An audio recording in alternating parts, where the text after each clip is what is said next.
১৯৭১ সালে রক্তক্ষয়ী যুদ্ধের মাধ্যমে স্বাধীনতা পায় বাংলাদেশ।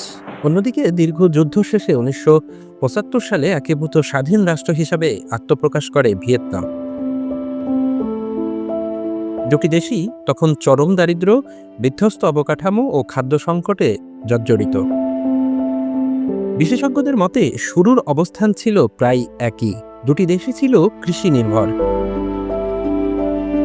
৯০ দশকে বাংলাদেশ ও ভিয়েতনাম উভয়েরই তৈরি পোশাক দিয়ে বাগবদল শুরু হয়। যদিও পরে ভিয়েতনাম বৈচিত্র্যময় বিদেশি বিনিয়োগ আকৃষ্ট করে দ্রুত এগিয়ে যায়। সে তুলনায় বাংলাদেশ গত ৪ দশক ধরে এক তৈরি পোশাক নির্ভরই রয়ে গেছে। ৮০ দশকের শেষ দিকে দয় ময় নামে বড় অর্থনৈতিক সংস্কারে যায় ভিয়েতনাম। সমাজতান্ত্রিক কাঠামো বজায় রেখেই উন্মুক্ত করে বিদেশি বিনিয়োগের দরজা। বিশেষ অর্থনৈতিক অঞ্চল, এক উইন্ডোতে বিনিয়োগ অনুমোদন, দীর্ঘমেয়াদী কর ছাড় এবং নীতির স্থিতিশীলতা এসবই ভিয়েতনামকে করে তোলে বিনিয়োগ বান্ধব। আজ electronics, semiconductor, mobile phone, automobile যন্ত্রাংশ, জাহাজ নির্মাণ এবং হাইটেক শিল্পে ভিয়েতনাম দক্ষিণ পূর্ব এশিয়ার বড় হাবে পরিণত হয়েছে। স্যামসাং, ইন্টেল, এলজি, ফক্সকন সহ বিশ্বের শীর্ষস্থানীয় কোম্পানির বড় কারখানা রয়েছে ভিয়েতনামে। দেশটির রপ্তানি আয়ে শুধু একটি খাত নয়, ইলেকট্রনিক্স, যন্ত্রাংশ, কৃষি প্রক্রিয়াজাত পণ্য ও হালকা শিল্প মিলিয়ে তৈরি হয়েছে বৈচিত্র্যময় অর্থনীতি।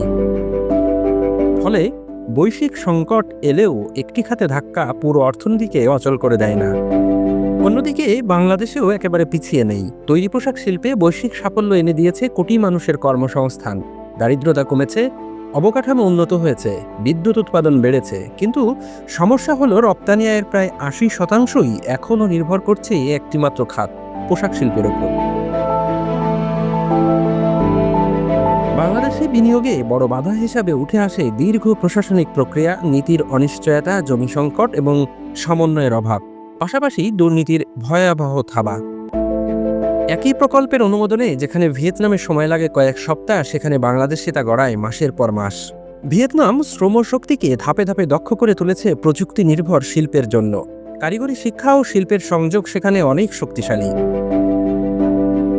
বাংলাদেশে তরুণ জনশক্তি বড় সম্পদ হলেও দক্ষতা উন্নয়নে বিনিয়োগ এখনো পর্যাপ্ত নয় বলে মনে করেন বিশ্লেষকরা। যেসব কারিগরি শিক্ষা প্রতিষ্ঠান গড়ে উঠেছে সেখানেও রয়েছে দুর্নীতি আর অনিয়মের হোলি উৎসব, যার কারণে এইসব প্রতিষ্ঠান থেকেও বের হচ্ছে না দক্ষ জনশক্তি। অর্থনীতিবিদরা বলছেন ভিয়েতনামের পথ অনুসরণ করে বাংলাদেশ চাইলে আইটি, ইলেকট্রনিক্স, ওষুধ শিল্প, হালকা প্রকৌশল ও কৃষি প্রক্রিয়াজাতে বড় অগ্রগতি করতে পারে। এর জন্য প্রয়োজন নীতির ধারাবাহিকতা, বিনিয়োগ বান্ধব সংস্কার এবং শিল্প বৈচিত্র্যের স্পষ্ট রোডম্যাপ। একই সময়ে স্বাধীনতা পেলেও অর্থনৈতিক পথ চলায় ভিন্ন সিদ্ধান্ত, ভিন্ন বাস্তবতা তৈরি করেছে। ভিয়েতনামের অভিজ্ঞতা প্রমাণ করে দুর্নীতিমুক্ত, সঠিক নীতি ও বহুমুখী শিল্পায়নই টেকসই উন্নয়নের একমাত্র চাবিকাঠি। ওবায়দুর রহমান, বিপ্লবী বার্তা।